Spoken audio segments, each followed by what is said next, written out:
Era uma expectativa muito grande. Era o nosso lar, o nosso cantinho, e cada um ia ter o seu canto, do seu jeito. E quando a gente viu que não tinha, a gente ficou realmente desesperado. Com o atraso da obra, a Caixa não fez o papel dela, que era exatamente fazer a notificação, fiscalizar o empreendimento e assumir, contratando uma nova construtora para poder seguir normalmente o trâmite da construção.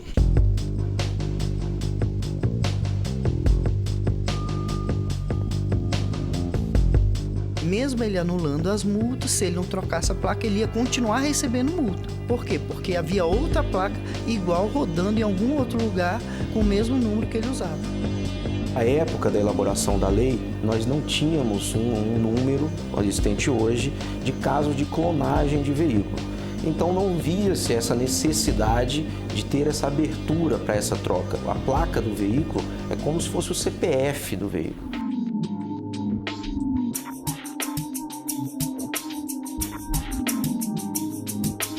O principal transtorno é o atraso na entrega das correspondências, né? Porque na realidade a gente demora 2 a 3 dias para conseguir fazer essa triagem, essa separação da correspondência, né? E às vezes o pessoal reclama que recebe com atraso. Eu moro em um condomínio relativamente pequeno, mas há condomínios que têm centenas de casas. Via Legal começa agora.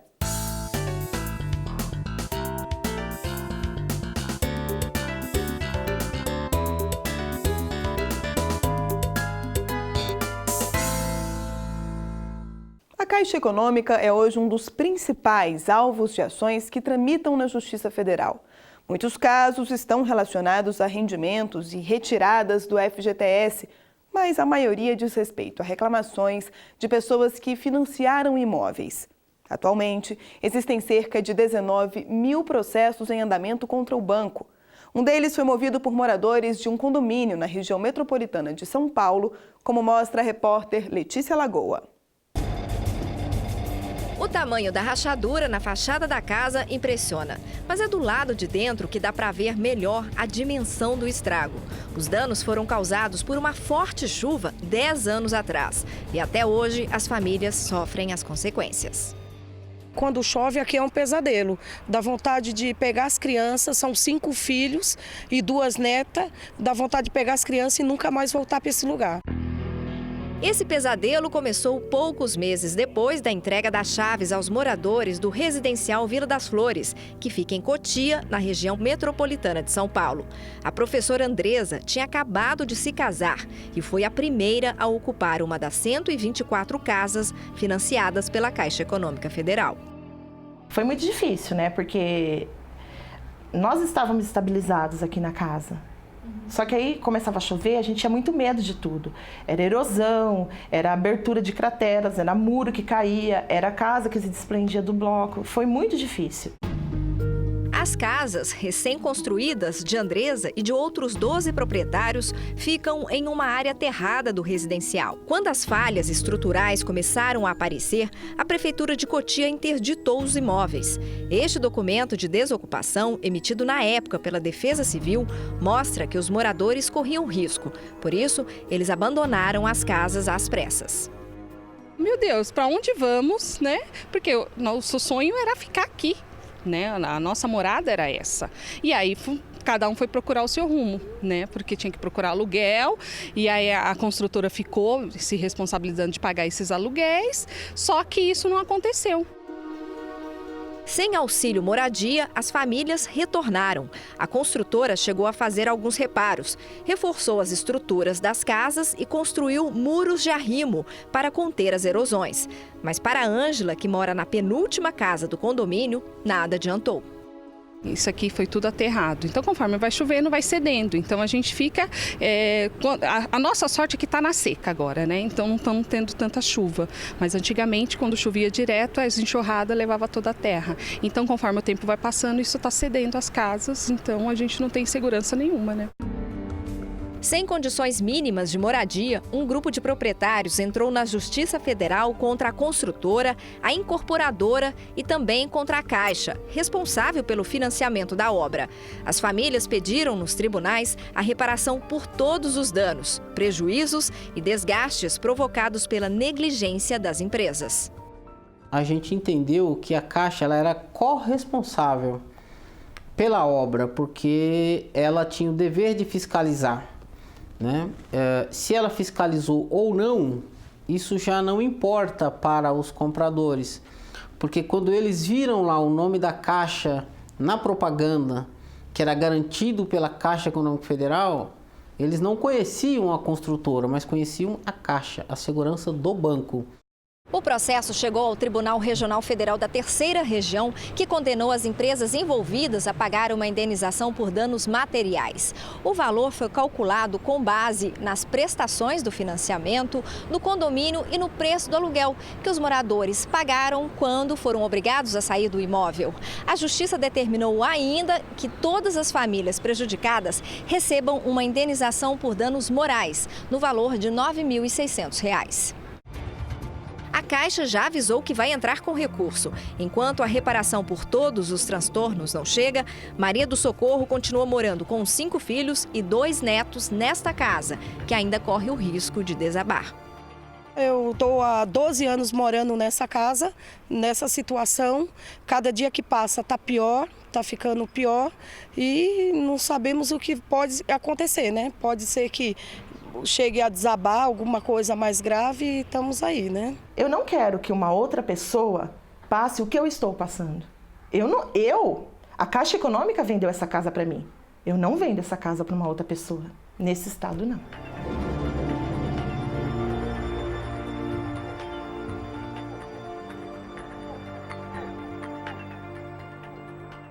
Além de falhas graves na estrutura de imóveis financiados, a Caixa também tem sido denunciada por atraso na entrega de casas e apartamentos. A construtora é a principal responsável, mas o banco também responde judicialmente de forma solidária e muitas vezes não escapa da condenação. Comprar a casa própria costuma exigir planejamento e disciplina financeira. Com Michele não foi diferente. Ela e o marido decidiram financiar um imóvel, mas para dar conta das prestações, apertou o orçamento e foi morar com a família no apartamento da mãe. A gente buscou muito, lutou muito, não foi fácil, realmente foi bem difícil, né, para a gente conseguir.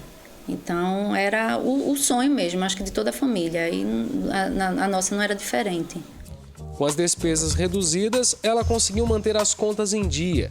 Uma tranquilidade que em pouco tempo deu lugar a muita preocupação. É que as obras do condomínio não saíam do lugar. A gente sempre passava por aqui pela obra e não via nada pronto. Então isso começou a desesperar. Foram várias tentativas de contato com a construtora para descobrir o prazo real da entrega do imóvel. A empresa sempre alegava que a possibilidade de atraso estava prevista em contrato. Na maioria dos contratos de promessa de compra e venda de imóvel na planta, os contratos eles contêm uma cláusula que prevê a tolerância para atraso na entrega do imóvel, em média 180 dias úteis. Infelizmente, essa situação, que deveria ser exceção, tornou-se regra. Era uma expectativa muito grande, não só para mim, como para meu marido, minhas filhas, né?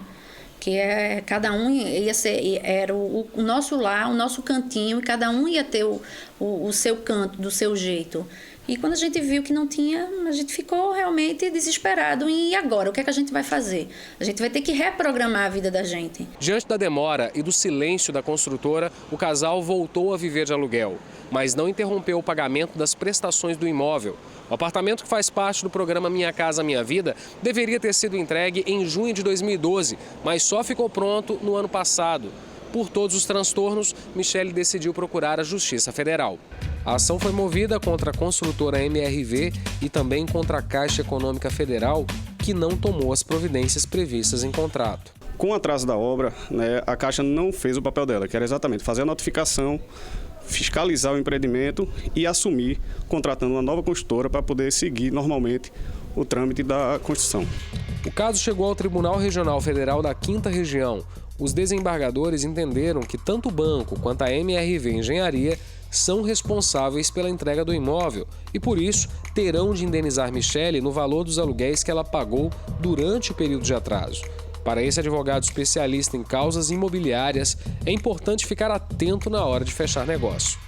Verificar o nível de insatisfação que essa empresa, os consumidores demonstram em relação a essa empresa, e como ela costuma proceder em relação a essas reclamações, né, do serviço de atendimento ao consumidor.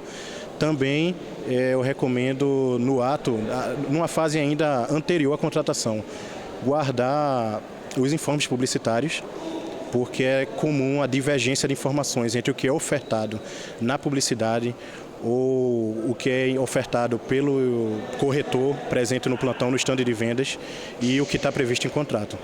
Em nota, a MRV Engenharia informou que não irá se manifestar sobre a decisão.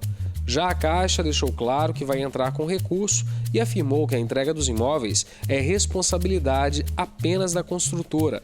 Enquanto o caso tramita na Justiça, Michele comemora e aproveita a casa nova depois de tanto tempo de espera. A gente não esperava passar por tanta dor de cabeça, né? Mas hoje, quando a gente chega aqui, que eu vou entrando no condomínio disposto, isso aqui tudinho é meu, né? Então, minha filha tem onde brincar, tem o conforto, né? de ter o lar dela. Então, hoje valeu a pena.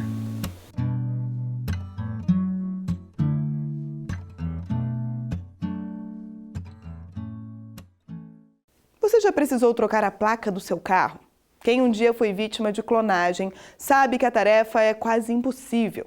Para o Departamento Nacional de Trânsito, a sequência de letras e números funciona como uma espécie de CPF. Só pode existir uma por veículo. A explicação faz sentido, mas não resolve o problema. Muitos motoristas só conseguem se livrar da dor de cabeça nos tribunais. Um telefonema da polícia. Assim, Débora descobriu que o carro dela havia sido clonado.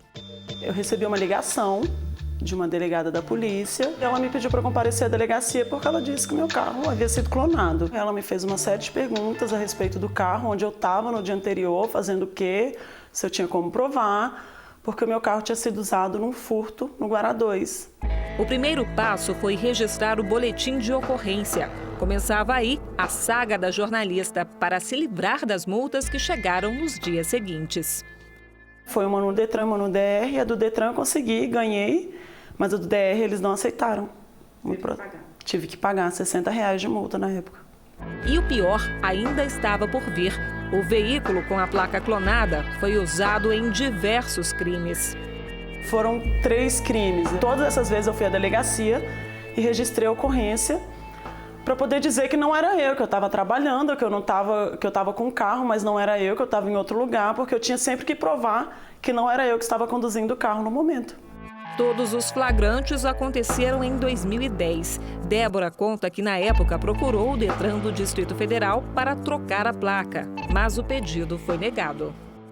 E não é só em Brasília que o motorista vítima de fraude encontra dificuldades para trocar a placa do veículo. Cansado de pagar multas de infrações que não cometeu, o motorista de Minas Gerais entrou com um pedido no Detran e a resposta também foi negativa. A autarquia afirma que a medida é proibida pelo Código de Trânsito Brasileiro. A norma deixa claro que a sequência de números e letras deve acompanhar o carro até a baixa do registro. Na época da elaboração da lei, nós não tínhamos um número existente hoje de casos de clonagem de veículo. Então não via-se essa necessidade de ter essa abertura para essa troca. Sem alternativa, ele recorreu aos tribunais. Em primeira instância, o motorista recebeu a notícia que tanto esperava. A Justiça Federal condenou o Detran de Minas Gerais a trocar a placa e anular todas as multas. A Procuradoria do Estado e o Departamento Nacional de Infraestrutura de Transportes, que emitiu as cobranças por excesso de velocidade, recorreram da sentença. Mas não teve jeito. No Tribunal Regional Federal da Primeira Região, a decisão foi mantida. Mesmo ele anulando as multas, se ele não trocasse a placa, ele ia continuar recebendo multa. Por quê? Porque havia outra placa igual rodando em algum outro lugar com o mesmo número que ele usava. Então, ele obteve da Justiça, de primeiro grau, esse julgamento favorável e o tribunal ratificou. Nesse caso, o entendimento vale apenas para o autor da ação. Mas em processos parecidos, a Justiça tem determinado que os Detrans criem procedimentos próprios para resolver o problema na esfera administrativa. Os departamentos de trânsito da Bahia, Rio de Janeiro, Paraná, Santa Catarina e Rio Grande do Sul já permitem a troca da placa quando a clonagem é comprovada. Como os estados não dispõem, a federação não dispôs, o sistema Denatran não previu essa solução. Cada estado, então, utilizou a sua alternativa possível, prevendo a troca da placa. O Detran do Distrito Federal também passou a autorizar a troca da placa sem que o motorista precise acionar a justiça. De janeiro a setembro deste ano, 36 pedidos desse tipo chegaram à autarquia. Os carros populares são os mais visados pelos bandidos, que usam a estratégia para praticar assaltos e sequestros. Mas eles não são os únicos. Alguns motoristas substituem as placas originais por falsas só para escapar dos radares eletrônicos. Aqui, a princípio, o objetivo é fugir das multas, da pontuação. Ele usa um carro para estar transitando, cometendo as infrações e não sendo ele autuado, né, utilizando uma placa clonada para fugir dessa autuação. Seja qual for a cidade onde a fraude é cometida, a dificuldade para comprovar o crime se repete, principalmente quando a clonagem vai além da placa. Aquilo que era no começo uma mera adulteração da placa com fita isolante ou outro expediente, passou a ser de fato a alteração do veículo inteiro, com a falsificação inclusive da gravação do número de chassi. Quem já foi vítima dessa prática e enfrentou muita dor de cabeça, reforça a importância de medidas rápidas no combate ao crime. Se mata alguma pessoa, se atropela alguém, se é uma coisa grave, ele está fazendo um monte de coisa errada, tu não sabe o que ele vai fazer.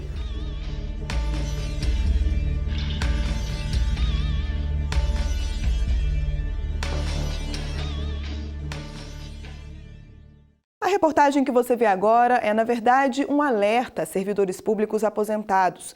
Fique de olho no contra-cheque. Algumas associações fraudam contratos e conseguem cobrar mensalidades descontadas direto na folha de pagamento, sem autorização. Num caso recente, cerca de 4.000 pessoas foram vítimas e tiveram muito prejuízo. O farmacêutico Teófilo Barbosa já estava aposentado do Ministério da Saúde quando, em fevereiro de 2010, percebeu 2 descontos no contra-cheque que somavam R$ 187. Um estava em nome da ASINSP-RJ, Associação Interestadual de Servidores Públicos, e o outro beneficiava a ASBRACEP, Associação Brasileira de Assistência aos Servidores Públicos. Nos 2 casos, os valores foram identificados como mensalidade. A esposa de Teófilo lembra como foi a reação do marido ao saber da cobrança sem a autorização dele. Bom, ele ficou assim indignado e ficou chateado. Entende? Aí telefonava para todo mundo para descobrir o que estava acontecendo, mas não conseguia descobrir nada. Aí ele conseguiu ligar lá para Brasília, para o Ministério da Saúde, e eles informaram que ele tinha que procurar uma associação onde estava descontando, estava fazendo desconto. Aí ele não conseguiu descobrir também, ligava, conseguiu descobrir pela internet o número. Quando chegou lá, não tinha associação nenhuma. Era tudo falcatrua. A família de Teófilo não encontrou ninguém porque as associações já haviam recebido a visita da polícia. Foram 5 meses de investigação que levaram 7 pessoas para a cadeia. Em 10 anos, a quadrilha fez cerca de 4.000 vítimas. A fraude funcionava da seguinte forma: as instituições faziam o cadastro junto ao Ministério da Saúde e recebiam autorização para funcionar. A partir desse convênio, o acesso à base de dados dos servidores era liberado. As associações usavam nomes e matrículas dos aposentados, mas falsificavam formulários e assinaturas para conseguir cobrar as mensalidades. O Teófilo, por exemplo, quando ele me procurou, ele achou até que fosse um desconto constitucional, um desconto que, devido de associações ou até mesmo confusão com sindicatos, o valor é muito pequeno se comparado ao salário dele. Então, na faixa de R$ 80, R$ 70, girando até 90. Então, ele ficou bastante indignado, causa uma estranheza, mais pelo fato de já ter havido uma investigação anterior ao fato que já estava acontecendo com ele. Como as associações eram ligadas ao Ministério da Saúde, o aposentado tentou resolver o problema na esfera administrativa, mas não deu certo. Sem respostas, o jeito foi entrar com a ação na Justiça Federal para receber o dinheiro de volta. Durante o processo, a União alegou que o valor descontado não chegou aos cofres públicos e, por isso, não poderia ser responsabilizada. Argumentos que foram rebatidos. No entendimento do juiz federal que analisou o caso, é responsabilidade da administração pública controlar o setor de consignados, o que não tem acontecido.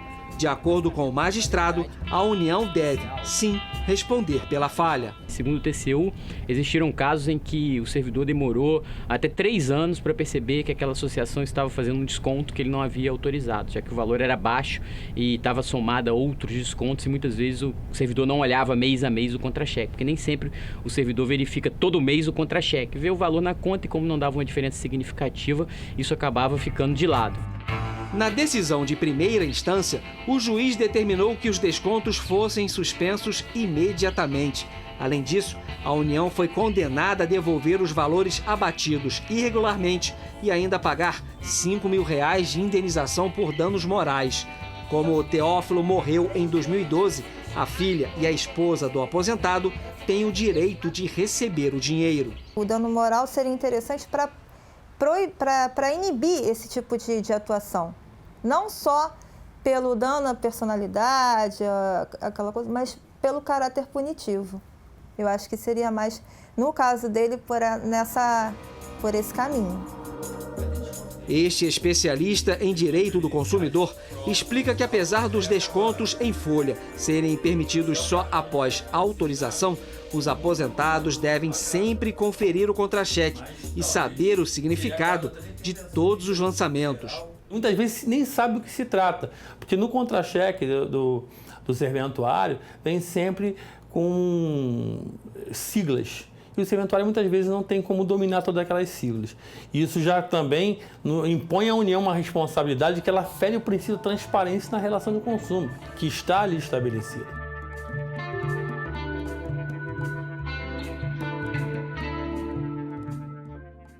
Quando uma carta é postada nos Correios, a obrigação da empresa é entregar a correspondência no endereço exato do destinatário, certo? Nem sempre. Em condomínios, por exemplo, os carteiros costumam deixar as encomendas e documentos na portaria. Os funcionários do lugar é que fazem a distribuição.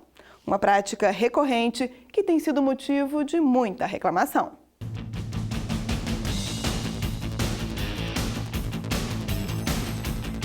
Flávio bem que gostaria de receber das mãos do carteiro suas correspondências, mas na prática não é isso que acontece.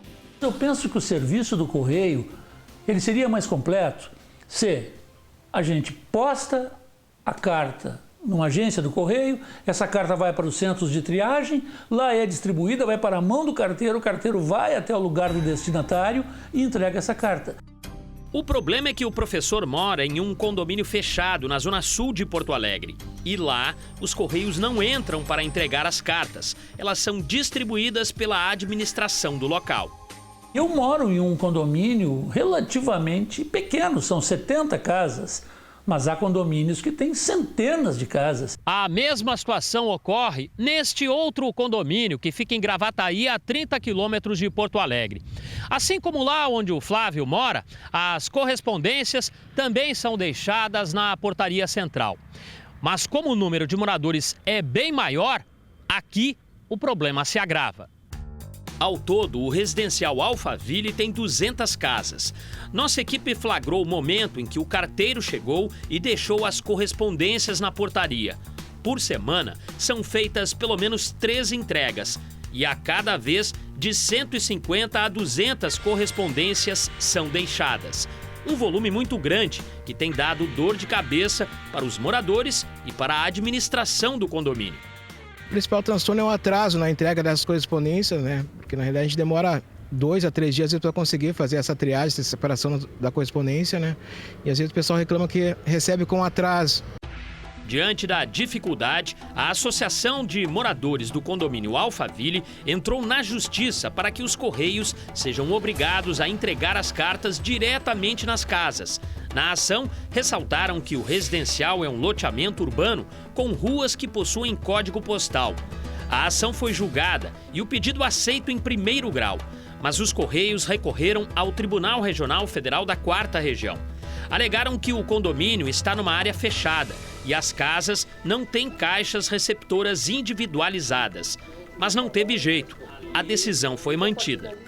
A correspondência, a obrigação é ser entregue ao destinatário, inclusive em razão da privacidade. O senhor imagina se uma correspondência que diz respeito, por exemplo, a uma obrigação de família, acaba sendo entregue numa casa equivocada ou uma informação bancária.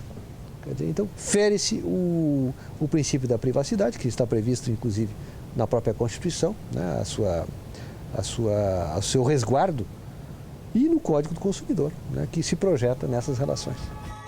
A decisão foi comemorada pelos moradores do condomínio e também por quem trabalha lá. A esperança é que, a partir de agora, o serviço seja normalizado. Hoje, meu pessoal, por exemplo, os vigilantes estão fazendo uma outra função que não é deles, né? Eles vão poder fazer só a segurança, que é o objetivo que a gente contrata eles.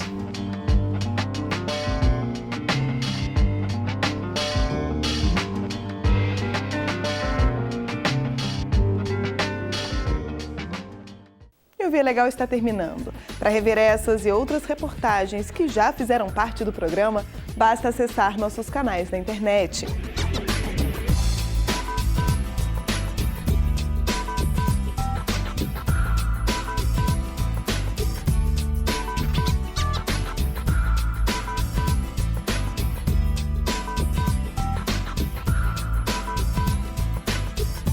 Eu volto na semana que vem. Até lá!